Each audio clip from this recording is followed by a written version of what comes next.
What makes us perceive something as beautiful? When does an object transform into a piece of jewellery? How can we approach an art form in which the canvas is the human body? Why forge something ancient in the modern era? Where is the meeting point between science and art, engineering and magic? This cosmic transmission comes from Seán Dowse, a New Age goldsmith from Dublin, Ireland. Here, he discusses the concept of what makes something beautiful through the lens of creating jewellery. When I used the term object, dude, it was more so just to do with what I was most naturally the most interested in, I guess. And I don't really know where that came from. I guess it has to come like everything from your childhood, in a certain sense. I spent a lot of time playing with toys. In my thinking back to answer that question, why am I so interested in objects? I spent a lot of time playing with toys, more so than I think most kids my age. Not to say that I was like a loner or anything, but more often than not, I was spending my time exploring things with my hands, I think, when other kids were out playing sports. I was that type of kid. And when I think about art as well, now anyway, I am still much more drawn to things that exist in 3 dimensions than they do in 2 dimensions, because partly when you're making something in 2 dimensions, whether that's a photograph or a painting, and if that is a figurative piece of art, you're making an approximation of something that exists in the real world. And I think that's great. But my frustration with that, especially when I was learning in art class, was the fact that you were never going to reach that point where you are representing that thing in its entirety. And when you're making something in 3 dimensions, it exists in the real world. It is a new thing that you have created, whether or not it's an approximation of something that already exists. Like if you're making an apple out of metal, it's still a new thing, Yeah. I think it's a lot about that, and it was about playing with toys and whatever, and it was also about my exposure to interesting objects. I think I was looking back on this. I was in my grandparents' house recently enough, and I was reacquainted with all these objects that I spent a lot of time with as a child. And my grandparents did a lot of traveling during their life, so they brought back a load of interesting artifacts and interesting trinkets, a lot of which were made out of metal. So they had a lot of owls. It was a lot of owls made of metal that were actually really heavy. And I spent so much time just taking them off the shelf and touching them and playing with them and being so fascinated with the way that they felt in my hands and the texture of them and everything. And I think there was then a real sense of importance imparted onto those objects because of the way that they were displayed.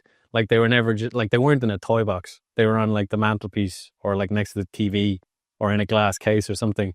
So I spent a lot of time looking at objects made out of metal, especially silverware and stuff in cases. And the relationship of that is okay, these are the things that are important because these are the things that are on display. These are worth something, if I can make something that somebody then takes and displays in a glass cabinet, that's something of worth. And that kind of led me towards, honestly, it actually didn't really lead me towards jewelry, but now in my thinking of why I am led towards jewelry, that's what I come back to, is actually I was exposed to a lot of interesting, specifically metal objects as a kid, especially because I didn't have much else to do in my grandparents' house. When the adults were having a chat or whatever, I was just walking around picking up their things. Right. So would you say that when you're creating a piece of jewelry, you're looking to make something that would seem important? I guess I just want to make, when I pare it down as much as I can, I want to make something that somebody really loves.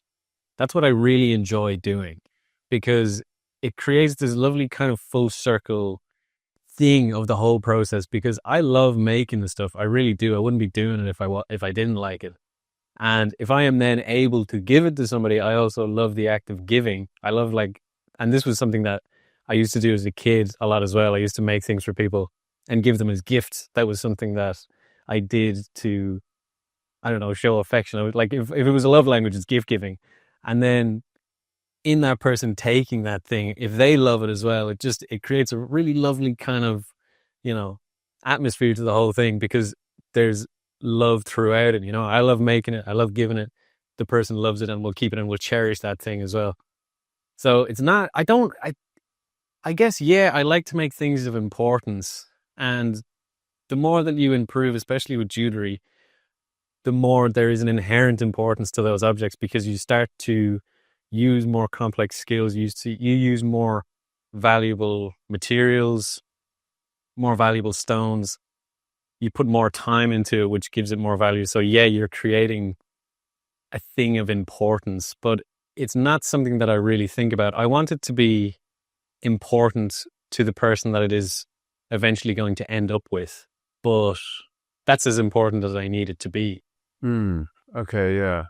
So it sort of speaks to the notion that beauty is in the eye of the beholder a little bit, because you seem to be so acutely aware that what you create is specifically for someone else to find important or beautiful in sort of their own way. Yeah, my process in creating the commissions and then creating the collection pieces is entirely different. The majority of the commissions that I do, I'm usually familiar with the person. More often than not, it's a friend that's commissioning me. So I will then suit that commission to that person in some way, Like, I will, as much as I can, try and distill as much as I can gather about that person into a piece of jewelry that I then give to them. That's what I'm doing. It's not what I'm going to say to somebody, because it's a little heavy, but that is what I'm doing. And then with the collection pieces, the only thing that I can do, and what I think is more enduring as a way of expressing art, is I just make things that I really like. And yeah, sure, that might sound a little bit self-important, I guess, but the opposite of doing that would be to look around and to create something that is on trend now, which will eventually go away. And that is not something that I want to do, because I want to make something that, again, will endure. And my sense of design has been built up over the entire time that I have been designing things. So if I am compelled enough to make a specific design, I just do it and I stand behind that, and I trust that my sense in some way connects with people, because it has. I've sold jewelry, which is great because it really simplifies the process. I think about jewelry all the time, all day. And then if a piece occurs to me that I want to make and it stays in my head, then that is there for a reason, and I'll make it a real thing. And usually that will connect with people. Not always. I'm completely fallible to having bad taste, and that's fine. Yeah. But usually, because it's coming from a place of love and a place of authenticity and genuine interest in the objects, generally it connects with people. Yes. Yeah. Okay. It's interesting. So it's this idea that the objects that we tend to find beautiful in our own way, or that we form these sort of instant connections with, tend to have sort of, in your case, like this underlying sense of importance and love imparted onto them by their creator. Yeah, it comes everything that we're saying is coming back to the notion of beauty. And I think it functions in different ways. Like, I'm speaking about jewelry specifically now. And when I'm trying to come back to it, or like when I'm trying to strip it down, the authenticity of the piece is what comes to mind first. It's like, how authentic do I find this piece of jewelry to be in a lot of different ways? It's like I was saying about trend. I don't think there's anything wrong with trends, but I think it's just so much more interesting and so much more engaging when you can tell that an artist or a jeweler is doing something that is against trend and that has just come from them, because that is primary, I guess, rather than looking around and looking at other jewelry and seeing what you can do with that. It's like you're looking at your life, you're looking at what you see and trying to like transmute that into work, But then also there's a totally functional element, I think, to jewelry being beautiful, which is jewelry that is well made. Like, I have a huge amount of respect for jewelry that is really, really well made. because I know what that takes. I know what, like, there's no shortcuts to making really good jewelry. Like, it's not like being, as far as I'm aware, it's not like being like a savant in piano or whatever. Like, you come out of the womb playing the piano. Like, you can't come out of the womb making jewelry. Like, you have to put in your 10,000 hours to do certain things. So if I see something that's done really well and it has taste and it's like very immaculate, that's a beautiful thing. But that's a more mathematical sense to it, I guess. And then if I'm speaking more broadly with art and with life, like what you said with the sunset and everything, something that I come back to all the time is nature. I basically come back to nature every time I'm thinking about making new work, because especially when you're working with real objects, when you're working with three-dimensional objects, after a while you start to realize that you can't make anything new because you are limited by the bounds of physics. You can't make a new texture that doesn't exist in nature. You can't, you know? There's flat surfaces, there's bubbly surfaces, there's like fractal surfaces, there's vein surfaces. That's it. All of that exists within nature. So if you make something you feel like it's new, you can find it in nature. So in a way, I'm trying to do things that communicate a natural element to them in a very authentic way. You know, it's like, you kind of have to keep that in mind, that whatever you make in the real world, 3D, you're not the first person to do it. There's only so many possible outcomes you can have when you're making something in real life. Right. It's almost like the Big Bang or whatever set things in motion defined the bounds of beauty. And then for artists, it's this kind of constant chase to somehow capture and reproduce and share some of that beauty. Would that be fair to say? Yeah. Like, you'll see it if you look at my work with that in mind. If you look at like the bubbled stuff that I do, obviously that's trying to replicate bubbles and getting as close as I can in silver with the skills that I have.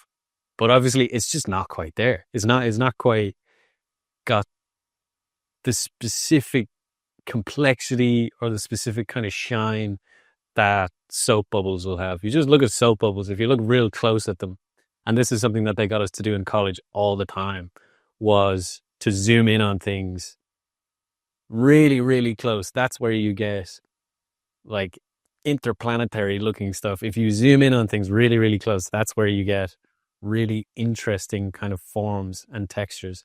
So a lot of my work is trying to replicate textures specifically that I have seen in nature, whether that be like rocks or bubbles. Obviously, a lot of the stuff is high polish. Like most jewelry is probably high polish. Yeah. And that's like an entirely different, that's something that you won't really find in nature. Right, yeah. And it sort of speaks to that idea that truth and beauty are in the details of things. Because I think when I try and create, I am looking at things around me, even though it's not natural textures, it is like emotions or, real life events or feelings or whatever. And so what is it, do you think, about those natural textures that speaks to your specific sense of creativity? I don't know. Because I'm sure everybody has done it at some point, is just looking at things really closely and being like, oh, this looks different close up than I would think it does. I guess that is something that's just intrinsic to me, I guess, is the fact that I'm interested by that stuff and that I put so much importance to it. It's like I was saying before, it is something that is different and that still exists, I'm much more interested in abstract forms than I am in figurative forms, because of that thing that I was saying about it not being a representation of something that already exists. Like if you make an abstract painting, that's probably the first time that it's been done like that. And it might not be very good, but you have made something new. Whereas if you were to draw a skull, in whatever way you draw a skull, it has probably been done like that before, because it is a representation of something else. And just on that idea of making something new, you made this connection the last time we talked, which I thought was interesting, saying that jewelry making is often like jazz because of its mixture of these different, like, abstract improvisations and structured rules. But is that not? No, I did say that, and I think that's true. But I don't think jewelry making is like jazz. I think that was specific to me. I think most people that are making jewelry are following a nice step-by-step process and ending up with a nice predictable product at the end. And that is totally fine. And that is something that I do in my own work all the time. Obviously, you have to follow a certain process to get a certain outcome. And really, that is what I'm doing more of these days because I'm getting better at making jewelry.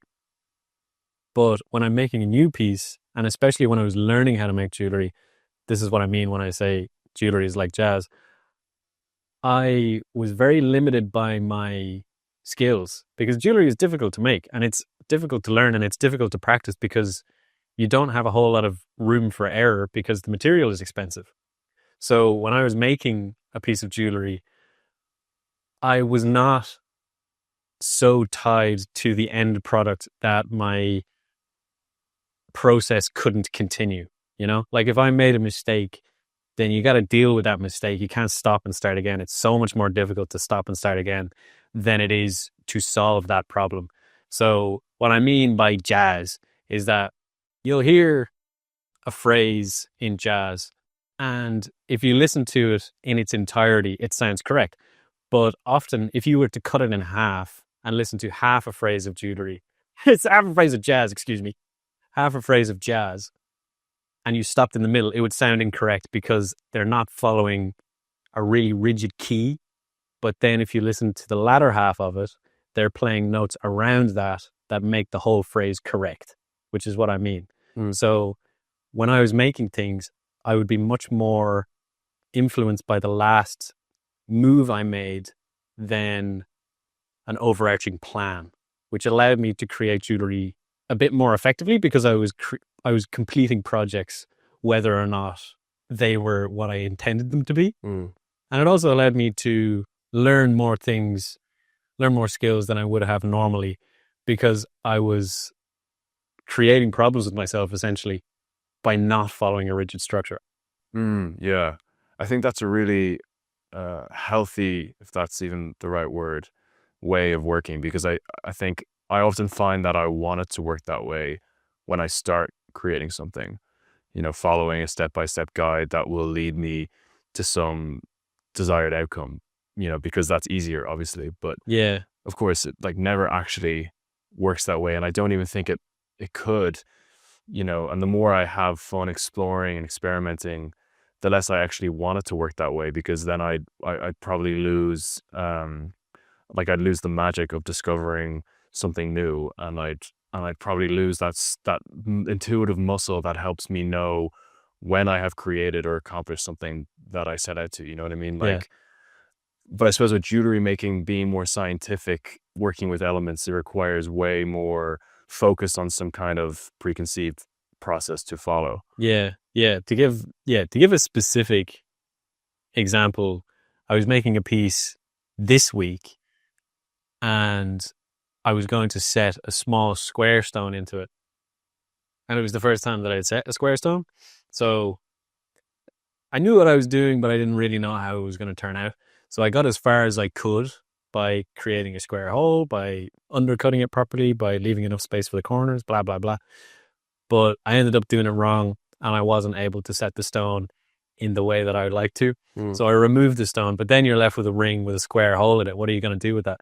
Like you can start again and try again on the same piece, but it would take hours because I would need to melt it down, roll it out, round it back up, create the square hole again, try again.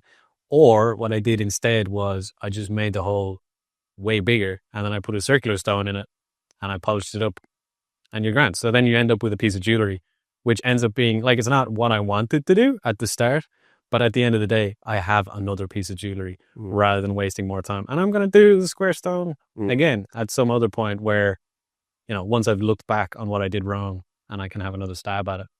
Right. And where would you say that line is between like these metals fused together, whether they turned out how you wanted or not, and an object that you would now define as a finished piece of jewelry?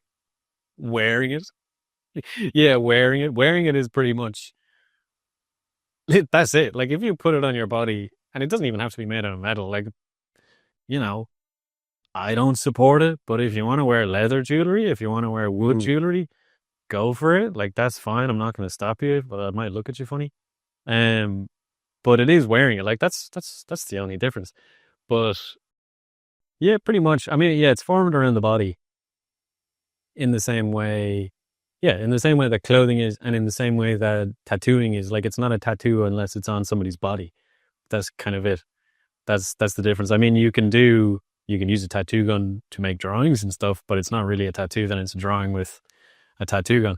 But then also that is, when I say wearing it, that's, you're only getting as far as production kind of normal jewelry, because there's this whole other world which isn't really, it's not it's not an art form that gets a lot of attention, which is art jewelry, which for the most part can be worn, but doesn't necessarily need to be. So a lot of art jewelry will be kind of a deconstruction of rings or pendants or whatever, and that are created basically only for the purpose of being displayed in an exhibition. And I think that's really interesting as well. So it's a term, obviously it's not a piece of jewelry until you wear it, but if you try and get into that, if you try and expand on that and then look at everything that is considered jewelry, you're getting into semantics a little bit. Like if you really, really want to talk about it, like if you say it's jewelry, it probably could be, depending on your conviction. But as far as I'm talking, like I'm making production jewelry that I want people to wear because that's the type of art that I'm interested in. So jewelry for me is something that you can wear and that is not going to hurt you when you're wearing it. Right, because I'm someone who doesn't wear a lot of jewelry. So what am I missing out on? What to you does jewelry add to a person? No, I'm glad you said that, because it is something that got me interested in it in the first place, is the fact that it's not something that you can really justify wearing jewelry. It's a mad thing to do, really, because obviously everybody needs to wear clothes. If you want to wear clothes that are nice colors and make you look a certain way, that makes total sense. But then wearing jewelry, by all accounts, is actually pretty impractical. You know, it's pretty impractical. It's heavy stuff that you have to wear, and it's precious as well, so you don't want to lose it. But I think there's something so beautiful and so human about that, I think that we're putting onto ourselves that serves absolutely no function except for the way that it looks. Obviously, historically, jewelry, gold, precious metals was a way of storing wealth and to easily carry wealth with you by wearing it. And some cultures do that much more than others these days. Europeans specifically don't really do that. So it is just so interesting that people will still wear jewelry. And I don't know, I think jewelry looks lovely on people if it's nice jewelry. And it just adds a whole other layer of texture and material to an outfit, to what you are allowed to wear in society. This is the other thing. It's like, it's a totally normal thing to wear jewelry, like as a man or a woman. Obviously, men don't wear as much jewelry, but these days they're kind of wearing more. And it's just, I think it's so cool, the fact that, yeah, you could be wearing cotton, nylon, rubber, whatever, and then you add jewelry to it, and all of a sudden you're wearing gold and you're wearing silver, and there might be a gemstone in it that's been pulled out of the ground and shaped and polished to this certain shape to give it as much brilliance as possible. And you're allowed to wear that as well. I think it's just a cool thing. It's kind of, there's something really magical about it. And it also kind of harks back to a historical sense as well. Like I was saying about it, you carrying wealth with you through your jewelry. But even before that, even before we were able to mine and smelt and refine metals, people were wearing like shells and stuff, you know, thousands of years ago, like 7,000 years ago, people were wearing shells. And there is something very basically human about finding something that's very beautiful and saying, okay, I'm going to make this into a piece that I can wear. it's a lovely thing to think about, and it's cool to think about the fact that being a jeweler is a very old profession. You know, it's something that has existed long before most jobs, but it's an art form. You know, it's a very, very old art form. Yeah, yeah. I mean, it's so interesting. So like considering the history, do you think you'd ever approach a piece outside of commissions and start it by thinking like, what could I make that doesn't fit these traditional categories like earrings, like bracelets, or like pendants? That's interesting. Yeah, no, that is interesting. And it's something that we were really encouraged to do in college. So my degree was called Jewelry and Objects. And that is where they would put that type of work, is the in and objects category. And it's something that I didn't really enjoy doing, to be honest. It's not something that I was drawn to because I wanted to make jewelry. And we were very often encouraged to make like vessels or trophies, and I was just like, come on, like teach me how to make jewelry. Like what the hell I don't want to make a vessel. But these days I'm much more interested in it. I am much more interested in just working with the material and just trying to create form. And why do you think that is? I don't know. I mean, it depends. It totally depends. If you're making jewelry that doesn't fit any of the categories that you've mentioned before, it's pretty hard to call it jewelry. The ways that I have done it, and I've done it a few ways, like I've done ear cuffs that kind of give the impression that they're going through the ear rather than through the piercing hole, or like the bracelet that I sell on the website, like that one, that's not something that I had seen before, where the bar and loop is running around left and right. It's going anti-clockwise and clockwise at the same time and joining in the same spot. That's something that I hadn't seen before. So it's less about kind of starting with like a blank page and more about, as much as I can, trying to innovate the way that it attaches to the body in a way that is still kind of practical. Because a big part of jewelry for me is that I really want people to wear it for a long time. And the way that you ensure to do that is if you make it comfortable, to wear. Like experimenting in that way is something that I would do in other material, like I paint and I draw and I'm no good at it, but like that's where my play as a way goes into, because you simply, again, like it's silver. That's my material. That's what I know how to use. And the stuff isn't cheap. You don't really want to mess around too much with it. So like my messing around is done with clay as well. I'll use clay, like plasticine clay and stuff to try and maquette things. Right. If I'm trying to figure things out before I make them. And it's such a hard thing to dig down into because it seems to just get more and more abstract. But this desire to make things that people will wear for, as you say, a long time, what do you think is driving that specific desire? Yeah, I mean, currently, and it has been the drive for basically my whole career, as it were, is acquiring skills and really getting better at it. That's something that is driving me to continue to make jewelry. Is I want to make more complicated and more beautiful and more revered jewelry, because it's like I was saying, the more complicated and the more time that goes into it, the more revered it's going to be, because people can sense that, but of course it depends so much on the meaning of the piece and how you will position the piece. It's like I was saying about gift giving. If I've been making birthday presents for people now the last year, and I've really enjoyed it because people don't kind of expect it sometimes. Like for my close friends, I'll make them a birthday present. Like I made a ring for Cian, and he kissed me on the forehead and said it was the best gift he'd ever received. And I was like, yeah, I'm going to do this forever.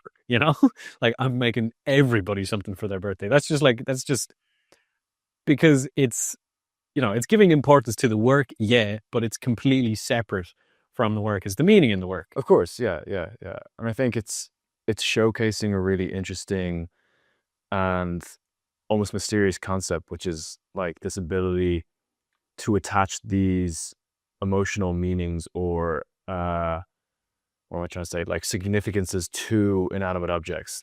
it's perhaps mostly what actually makes these things, objects, jewelry, beautiful to specific people, beyond just their aesthetics. It's like you say, it's the reason or the meaning behind it.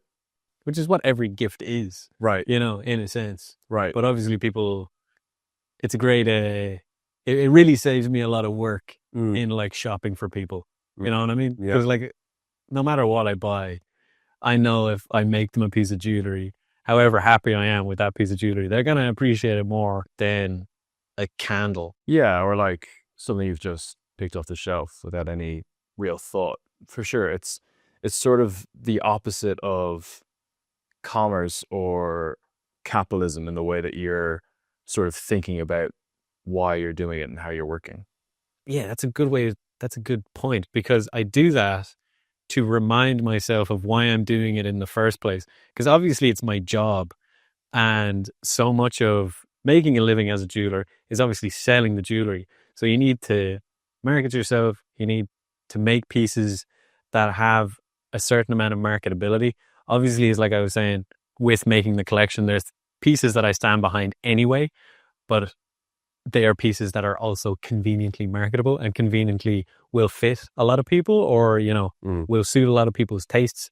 That's the kind of thing that I will put forward as a collection piece. So making gifts for people allows me to step back a second, and in the thought that I am not going to make any money from this. And that is totally fine, because that's not why I got into it in the first place. If I wanted to make money, I would do something else. I really would. Right. Like, I suppose it's making me think of that typical universe thing where everything's always got to be some form of contrast, like vegetables taste fucking awful, but they're good for us. Exercise is fucking awful, but it will help us, live longer.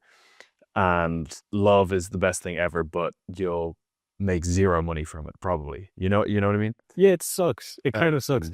Because I really did get into jewelry on a whim. I really did. During Leaving Cert, I had no idea what I was going to do. So me and my mom sat down. I had a little bit of a breakdown, and we went through all of the CAO courses, and jewelry and objects was the one that kind of stuck out to me. I really did it on a whim, and I'm so glad that I did, because it was a bit of a process. Like, I wasn't hell for leather at it the whole time. I kind of only got into it in like second year. In first year especially, I was thinking, is this really for me? Am I going to be able to do this forever? But you start to appreciate it more the more you do it, and there's a real satisfaction in getting good at something, and to be encouraged by other people, obviously, but also to be encouraged by the fact that you can see the progression of your work going from very shoddy, very loose, kind of unfinished, to nice, thought through, polished pieces. And that's, why I've stuck at it. But obviously and this is most of the jewelry industry, and that's totally fine, are going into it as a product. This is a way for us to make money. And their process is so different from the way that I make jewelry. Like, these days, you can make a lot of money from jewelry if you just do certain things right. If you not cut corners, but if you're thrifty about your work, and you do it in a certain way, and you do it in a very intelligent and thought through and, worked out process. Not to say that my work is like not thought through or whatever, but, for example, I could be using less metal in all of my pieces. Every time somebody picks something up, they're like, "Oh, this is heavy." Every single time, that's the first thing that they say is like, "Oh, this is heavy," because most jewelry these days you're using as little metal as possible, which makes a lot of sense, because the metal is the easiest way for you to save money. But that's the stuff that I want to make. That's the way I want the piece to feel when you pick it up. I want it to be heavy. I want you to see that I want this to be a full object. I don't want it to be hollow necessarily. I want it to feel like that metal owl that I was holding in my nan's house. I want it to be heavy, because it gives, I don't know, it's not something that you can really put words on, but it gives some kind of permanence and some kind of, I guess, reverence to the piece if it's heavier. And it does. I mean, it definitely does. Almost like the heaviness, the unnecessary heaviness of the piece in this case proves that that this is like an object beyond surface level clutter. It's a piece of art. You know what I mean? Like, and it's funny just hearing you say all of this because you skip only 4 or 5 years into the future from that moment with your mum and the CAO.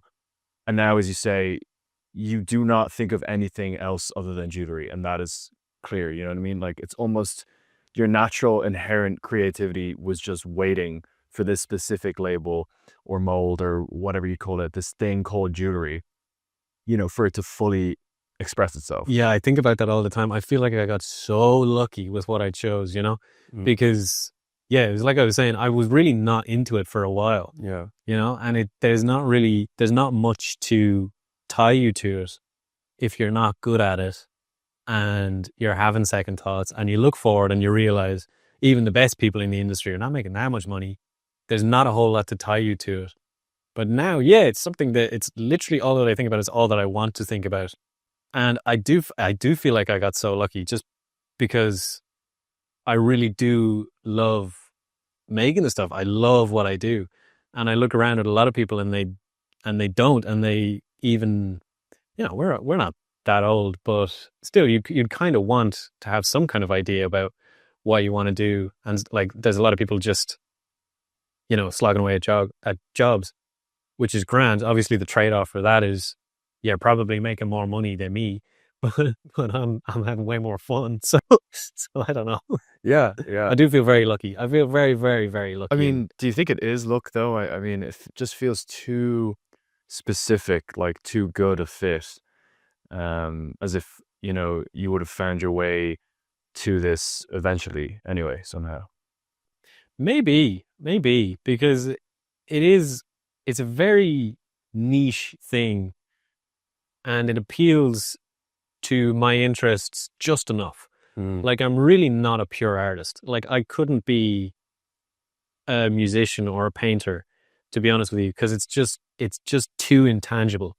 Like painting and making music, there's nothing sure about it. There's nothing mathematical about making a paint. There's nothing mathematical about painting. It's either good or it's bad. No, that's not true, actually. Like, it's very much in the eye of the beholder, but I couldn't do that. I really enjoy working with my hands and working with processes as well, to where like jewelry fits a very, very slim intersection of art and engineering and design and physical skill and ability. Yeah, so talk more about that, this intersection of creativity and science and the beauty of the craft. Because I think for me now, I find more and more that my creative process is bound by this relationship to a screen or something digital, whereas your work is always with these raw, tangible elements, right?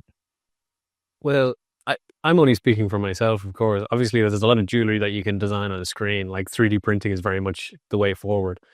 But speaking for myself, the difference in process in between making things that are intangible, as in digital, and three-dimensional out in the real world, it affects everything. It affects everything to do with the medium that you're working in. And it can be very frustrating, and it can also be a very beautiful thing. It's beautiful in the sense that all of my problems are always right in front of me. I'm never going to have a software issue with what I'm looking at jewelry-wise. Obviously, things can go wrong. My tools can break. But I would much prefer to have those and be able to look at them and be able to fix them with my hands and the supplies or tools that I have at my disposal, rather than it being a digital issue that I don't understand, that's kind of amorphous. Because it's like that thing of technology that is sufficiently advanced is indistinguishable from magic, So it simplifies things in a way that all of my problems are in front of me, which I really like. But it also, it's very unforgiving in a way as well. Like, there's really no undo button. There's really no undo button with jewelry making. Like, you will only have one shot at certain things, or a few shots at certain things. Like, I'm developing a thing. I'm developing a handmade clasp at the moment, and the prototype that I'm using, that I was trying to finish this week, I overworked it, which is something that you can do. You can just heat it too many times and the metal deteriorates and you just can't use it anymore. And that's it. And you're done. Like, you can't do it. So I'm going to have to order a new one, Right. which is really annoying. But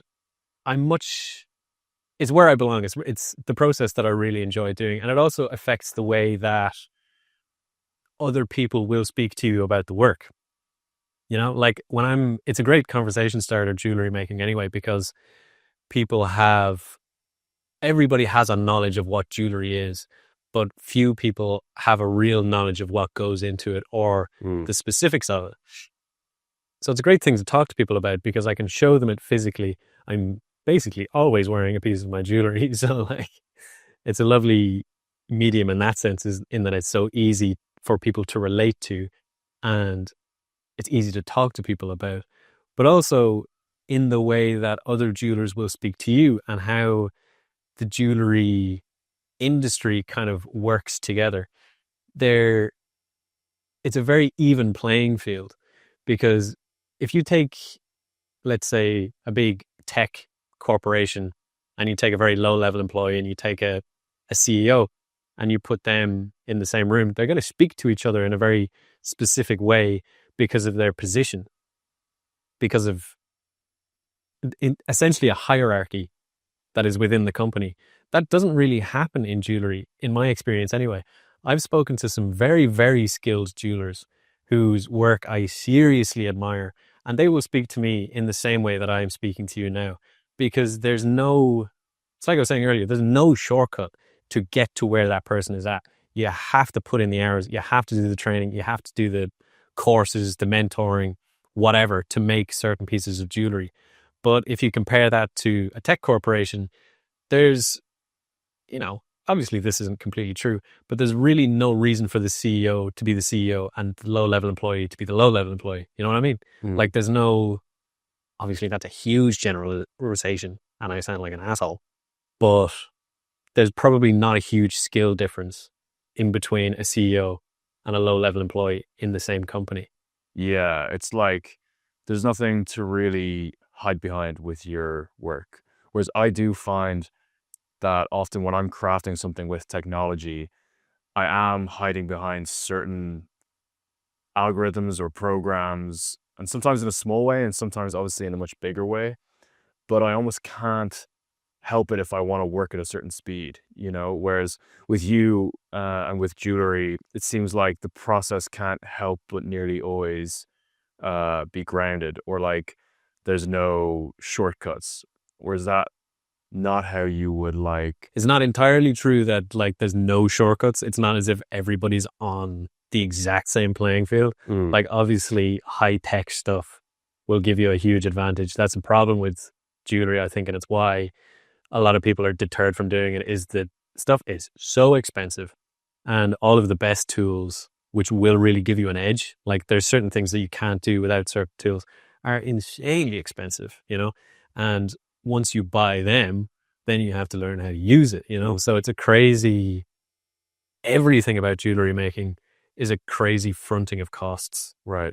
like you're investing in everything first and then kind of figuring it out after. Yeah. It's the same with fashion, like putting together that collection of jewelry that I sell now was like the most expensive thing I've ever done.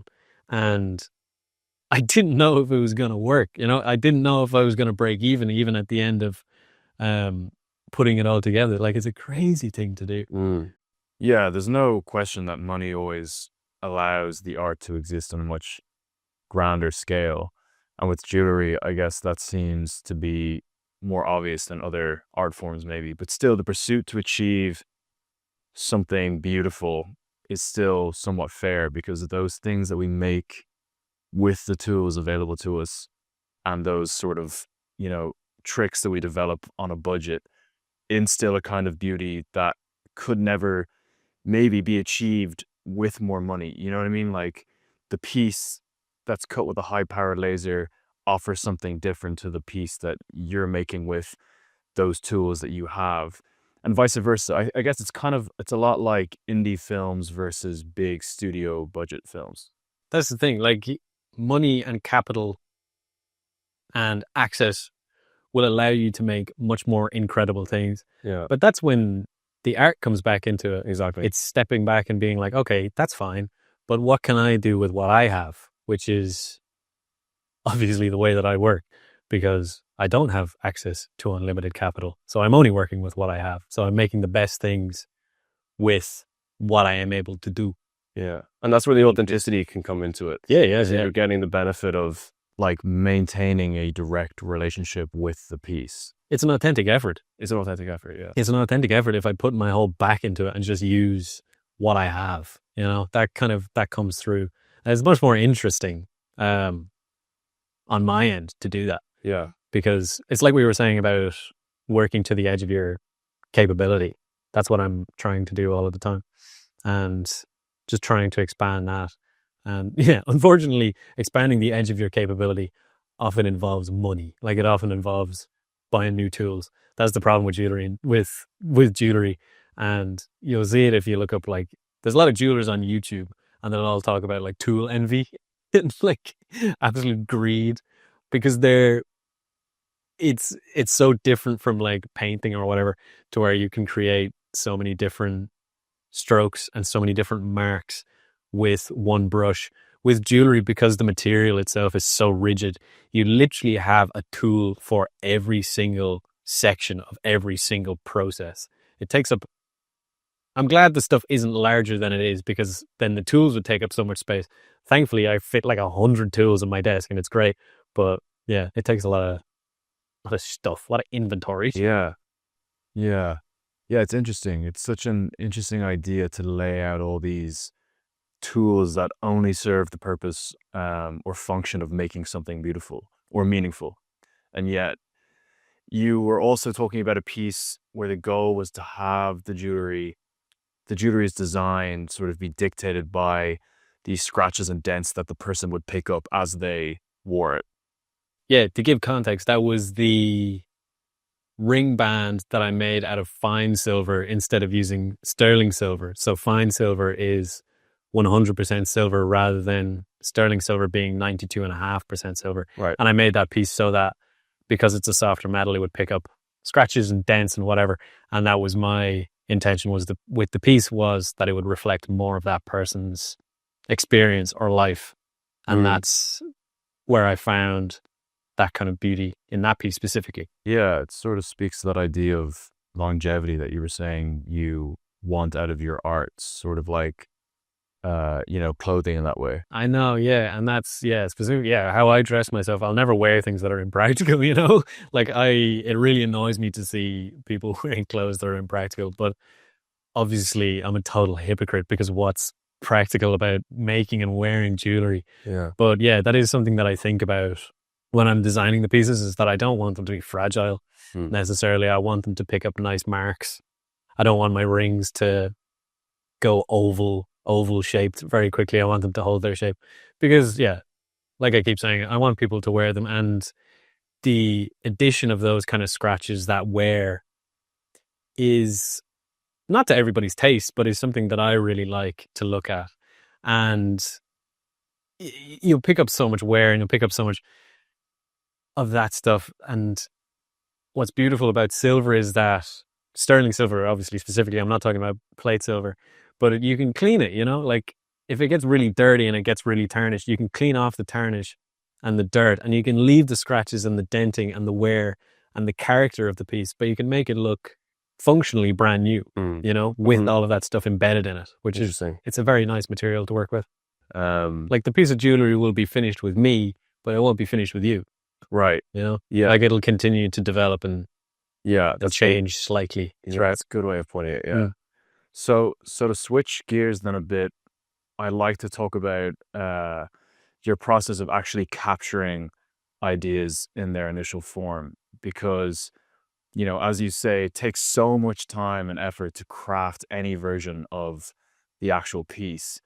Is there another medium you use to visualize and then save your ideas? It's difficult. It is difficult. So it's like I said, I am literally thinking about jewelry all the time. So new ideas occur to me pretty frequently, but it's really difficult to capture them because drawing three-dimensional objects, obviously the most straightforward thing is to draw it, but drawing three-dimensional objects is pretty difficult, especially if those objects are very organic forms. And I can't really draw. I'm just not very good at it. I've never been very good at it. So I genuinely just hold the idea in my head for as long as I can. And hopefully I have the time to make some sort of stab at it before it leaves my head. But if I know I won't, what I'll do is I'll try and describe it in words as best I can. Obviously, if I can draw it, I'll draw it. But it's often just enough for me to write down a few words about it. Often it's about just the process.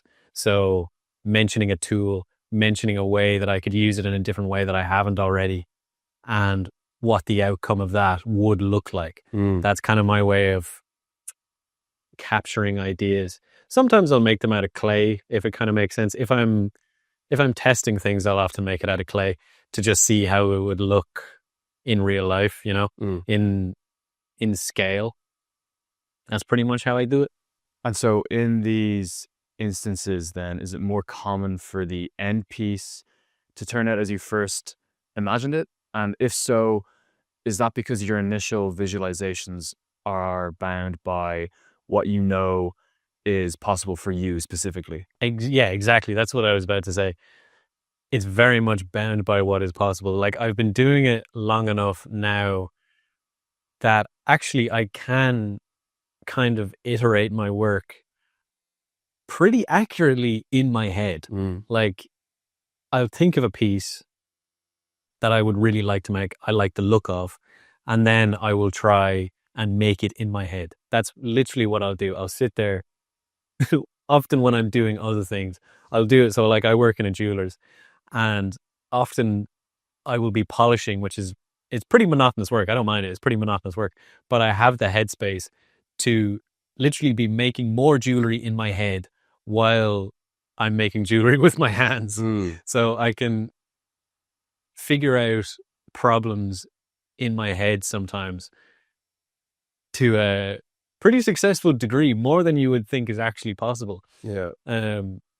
So like, often I'll think of something and it's something that I've never done before, and I'll go through the process in my head and I'll iterate it and I'll problem solve in my head, and then I will get it right first try, which is really cool to be able to understand my material and my tools and my process enough that just imagining it is actually pretty accurate to what will happen. It's kind of cool, but obviously that only works so much. Obviously, there's a lot of things that I don't know how to do, and I'm literally going in blind and having to figure it out. There's a lot of information on the internet, of course, just like there is with everything else, and I'll use that as much as I can. But I don't know, jewelry making specifically is a pretty gate-kept industry, I find, because, and I even find myself doing this sometimes, is I will want to create something, I want to fix something, do a process, whatever. I can't find the information online on how to do it. So I really try and figure it out myself, and I make things to help me complete that process. And that takes me so long and so much effort and so much brain power that I end up not wanting to share that information. Like, if, I have a few friends that make jewelry as well, and if they ask me, obviously I'll tell them, but there's a resistance to making that sort of how it's made style Instagram video of like me making the stuff, because I don't want just anybody to know my process, because it took me so long to figure out my process, Yeah. But obviously that's a very selfish thing to think, and I try and keep myself away from that a little bit, because obviously teachers is how people learn, and I've had so many teachers in my life that I don't want to disconnect myself from that. Yeah.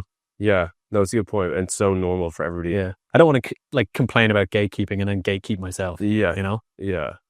That's definitely super common, I think, Yeah. in terms of people. It's almost like a protective thing as well, where it's, this is my hard-earned work, even though it's knowledge. Yeah. You know what I mean? Yeah. And it's often something you cultivate in a private space. It's practicing how to realize your ideas as they take this specific form: painting, jewelry, writing. Like, everyone has their own version of it. And it's a precious thing, to want to learn about your own specific art form in this way. It's your, It's creative inspiration. yeah, That, that's what that is.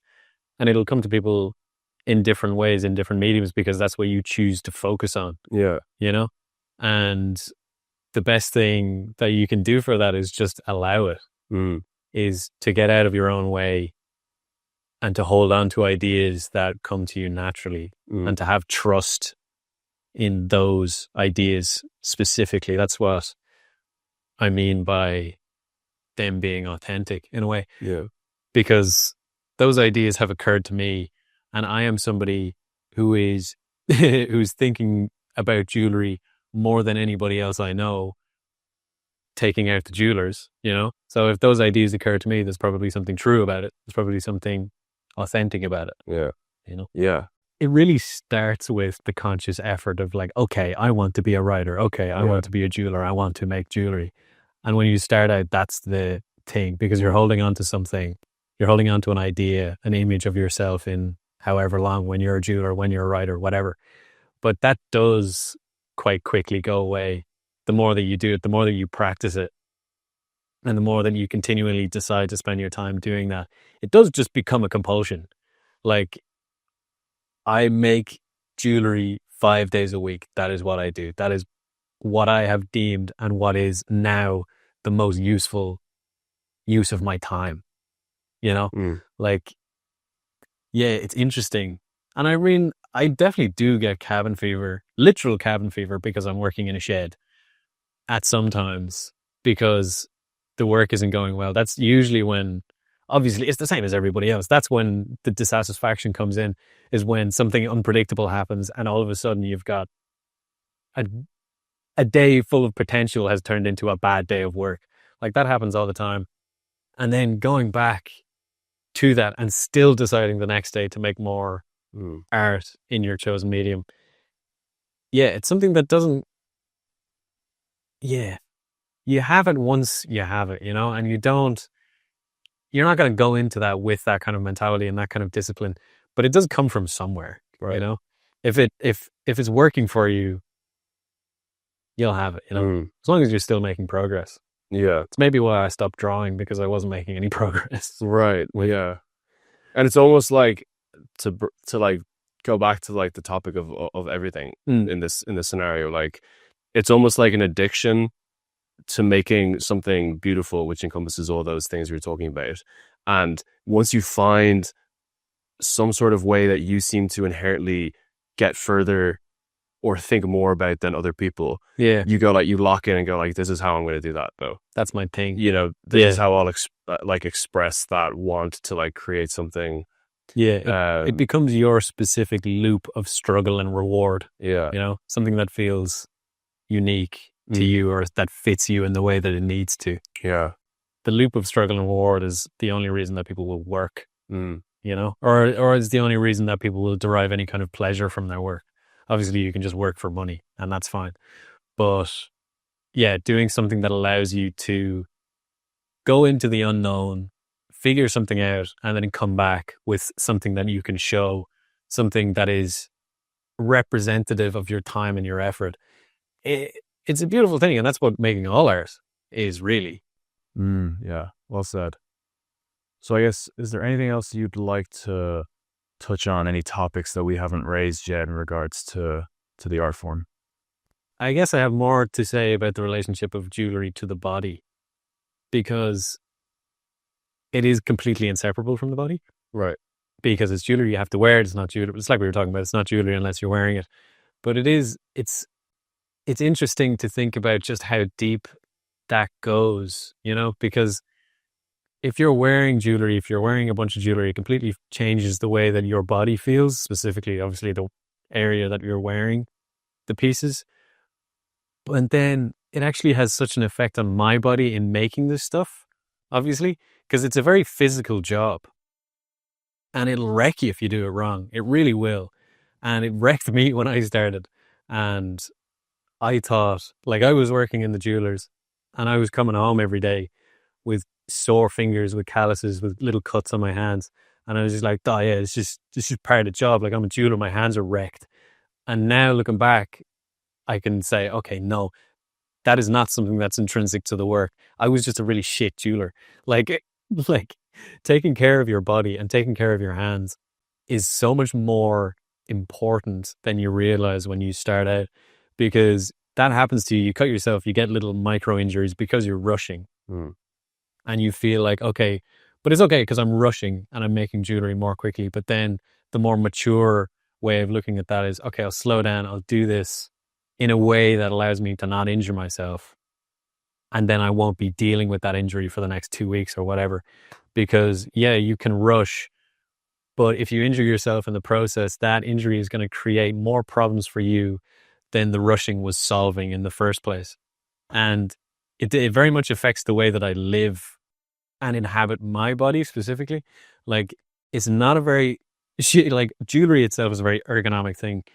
It's nice when jewelry is really comfortable and you can wear it for long periods of time and you don't realize it's there. That's kind of the highest point, I would say, in like making a really like nice, comfortable piece of jewelry, is if you don't realize it's there. But making this stuff will really wreck you because, like, it's very small. You end up being hunched over a lot of the time and being very, very focused on the work, which means that you don't realize that you're hunched over. Like, most of the jewelers that I've met in my time have a bit of a hunchback, and it's just something that happens, and I really don't want that. So the job that I have gives me a lot more discipline in taking care of myself. So, like, stretching very specific ways to try and negate that, and it's kind of allowed me to work a little bit more effectively. So, like, yeah, it's interesting to think about. I'm making things for the body, and in my making of these things, I'm actually taking better care of my body than I would be if I wasn't making those things. That's kind of something that's occurred to me anyway. Yeah. It's interesting how the process to make something that is often defined as being beautiful is very, through your sort of descriptions of it and the effects that it's having on the body and, you know, the heat and everything like that, it's kind of sounds like an ugly kind of process. No, you're actually totally right about that. I guess, yeah, you could say the process is pretty ugly because it's dangerous and it's dirty. You know, like, I'd be coming home from work and if I've been polishing all day, like, I will not be able to get the rouge from under my fingernails, which is black, you know, like, I have, nobody should look at my fingers very closely. They're not great looking. And it's dangerous as well. Like, obviously you're using heat and you're using chemicals, and there's a lot of things that need to be taken into account so that you don't end up with underlying conditions like polishing specifically. Even if you have a huge extractor setup, it creates so much dust and so many microparticles that it does affect your respiratory system if you're not careful, it's pretty horrible. It's pretty horrible stuff. Like, it's really not, it can be pretty harmful to you if you're not taking precautions. Thankfully, I've never injured myself very seriously apart from some bad cuts, but I've definitely heard about older jewelers. I've met older jewelers who are experiencing respiratory issues because of their time on the polisher. It's tough. Yeah. I suppose it really highlights that difference, like we were saying, between creating with devices and then crafting with physical elements. I often think about the constraints of a physical body. It's like, I want to be able to make jewelry without having a body. That would be great. Right. Because, like, it limits you in a lot of ways. Like, if you're polishing something like a ring, it'll take up so much heat so quickly because it's a small piece, and polishing is all friction, especially if you're on a big polishing motor. The piece will be burning hot in seconds, and then you have to stop and you just have to wait for it to cool down because you can't touch it because it's too hot. It's really It's really annoying. Right. I mean, because it's sort of like your creation is interacting with you. You're dealing with physics. You're dealing with physics. You can't separate the stuff. Yeah. Yeah. Well, great. I think, in order to sort of have a final note on all of this stuff, I might just re-ask the question, what do you think makes something beautiful? See if anything else crops up. And you can talk about this in terms of jewelry or in general life, Yeah, there's only so much you can say about it because, like, that's what you're saying, beauty is in the eye of the beholder. So if I'm speaking about it from my own experience, which is the only experience that I can really speak about it, is like this thing of being drawn back to nature. When I'm creating things, I am almost always operating from a place of primary research. So primary research being things that you observe in your real life. Secondary research being something that is representational. So like a book, a film, a picture, whatever. Tertiary research being looking at other art in your field. I obviously do secondary and tertiary research as well, just kind of passively, but I'm really trying to look out of my eyeballs at the world as much as I can. That's kind of where I'm struck by things. So I'm trying to distill something that I have observed in real life into my art and create something beautiful with that. And specifically with jewelry, it's to kind of appreciate the material as much as I can. So silver and gemstones have a very particular way of operating best. There's just some things that you can do with them which give different looks, and some that I much prefer than other things. For example, a piece that has been freshly cast, casting being melting the metal and pouring it into a mold. If you do it in a way, if the model that you're casting has been constructed in a certain way, it will give the metal a really nice texture straight out of cast. And that is very beautiful to me because it's a phenomena. It's not something that I really meant to happen. And so it strikes me as something that's more natural than anything that I could try and create. So I like the idea of phenomena because that kind of harks back to nature for me. Not that I don't have any kind of intentionality in my work, but it's something that I try and incorporate specifically. Is this kind of is a stepping back and allowing the material to be in its best form by itself.